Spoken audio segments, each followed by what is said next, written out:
বনানীর গল্প চ্যানেলে সবাইকে স্বাগত। আমি বনানী। আজ শোনাব ইমদাদুল হক মিলনের লেখা ভূতের গল্প। একদিন অবাক হয়ে দেখি সোনা আমাদের বাগানে বসে আছে। বিকেলবেলা। আমাদের মফস্বল শহরে মাঘ দিয়ে ফাল্গুন পড়েছে। বিকেলবেলা সূর্যের শেষ আলোয় বড় সুন্দর দেখায় শহরটি। অদূরে নদী, নদীর তীর জুড়ে শুধু বালিয়াড়ি। বহুদূরে নদীর চরে ফাগুন মাসের বিকেলবেলাও পাতলা একটা কুয়াশার রেখা পড়ে। একটা দুটো গাংচিল অনবরত নদীর ওপর চক্কর খায়, জলে ঝাঁপিয়ে পড়ে চেলা মাছ তুলে নেয় ঠোঁটে। আর আছে নৌকো, কত রকমের যে! মহাজনী নৌকো, পানসি নৌকো, জেলে নৌকো, কেরায়া নৌকো। অনবরত পূবে যায় নৌকো, পশ্চিমে যায়। সোনাকে প্রথম দেখি আমি। হাঁটুতে মাথা গুঁজে বসে আছে হাসনুহেনা ঝোপটার কাছে। আমি তখন খেলতে যাচ্ছিলাম মাঠে। সোনাকে দেখেই খেলার কথা ভুলে যাই। দৌড়ে বাগানে গিয়ে ঢুকি। তার আগে চেঁচিয়ে সারা বাড়ি মাত করে ফেলি, সোনা এসেছে, সোনা এসেছে। সোনা আমাদের কাজের ছেলে, আমার বয়সী, 10-12 বছর হবে। খুব ছোটোবেলা থেকে আমাদের বাড়িতে আছে সোনা। বাবা ওকে কুড়িয়ে পেয়েছিলেন। আমার বাবা থানার বড় দারোগা। আগে ছিলেন বরিশালের পিরোজপুর থানায়। সেখানেই একদিন এক ঝোপের ধারে 5 বছরের সোনাকে কুড়িয়ে পান। গায়ে প্রচণ্ড জ্বর ছিল সোনার। অজ্ঞান হয়ে পড়েছিল ঝোপঝাড়ের ধারে।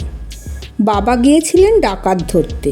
ফেরার পথে সোনাকে ওই অবস্থায় দেখে সেপাইদের কাঁধে চড়িয়ে বাড়ি নিয়ে আসেন। তারপর ডাক্তার কবরেজ দেখিয়ে 15 দিনে পুরোপুরি সারিয়ে তোলেন সোনাকে। ভালো হয়ে সোনা কিন্তু তার মা বাবার কথা, বাড়িঘরের কথা কিছুই বলতে পারেনি। কেবল নিজের নামটা বলতে পেরেছিল।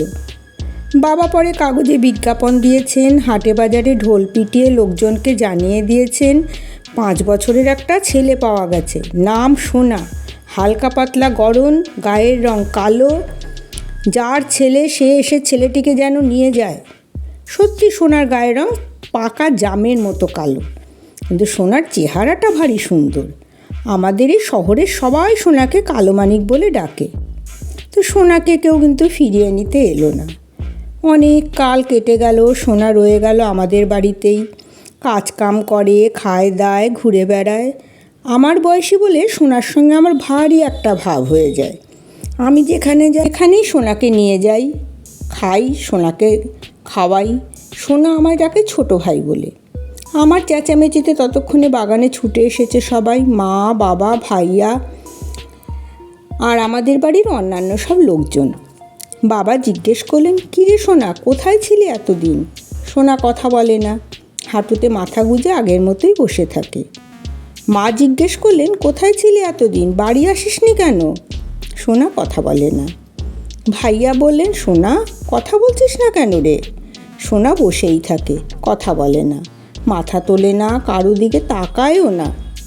6 মাস আগে একদিন দুপুরবেলা সোনা হঠাৎ কোথায় হারিয়ে যায়। বাবা অনেক খোঁজাখুঁজি করেছেন, আমি করেছি। ঢাকায় পড়তে গিয়ে ভাইয়াও অনেক খুঁজেছে সোনাকে, কিন্তু পায়নি। মা কতদিন সোনার কথা বলে কেঁদেছেন। মাই তো সোনাকে লালন পালন করেছেন, বড় করেছেন। যদিও সোনা আমাদের বাড়ি কাজ করে, কাজের ছেলে, তবু সোনাকে আমরা সবাই বড় ভালোবাসি। কিন্তু এতকাল পর ফিরে এসে সোনা কারোর সঙ্গে কথা বলছে না কেন? কী ব্যাপার? আমি অবাক হয়ে সোনাকে ডাকি, সোনা। আমার ডাক শুনে কার্টুন ছবির মতো তিরিং করে লাফিয়ে ওঠে সোনা। কি ছোটো ভাই? সবাই তো হাঁ। এতক্ষণ ধরে এতজনে যে সোনাকে ডাকছিল, সোনা কি শুনতে পাইনি?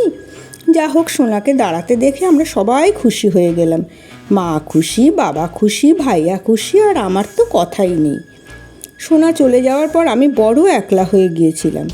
গুলতি নিয়ে শিকারে যেতে হতো একা, খেলতে যেতে হতো একা, নদী তীরে বেড়াতে যেতে হতো একা। এখন সোনাকে পেয়ে আমার যে কী ভালো লাগছে। যাক, এখন থেকে একা একা আমাকে আর কিছু করতে হবে না।